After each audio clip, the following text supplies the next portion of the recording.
Is your garage door refusing to close properly? Misaligned sensors could be the culprit.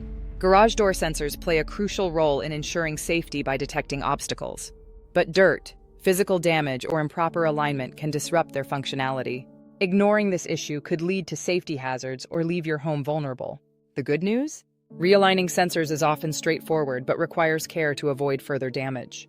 Clean the sensors, check for obstructions, and ensure the LED lights are steady. If the problem persists, it's best to call a professional for a safe and effective fix.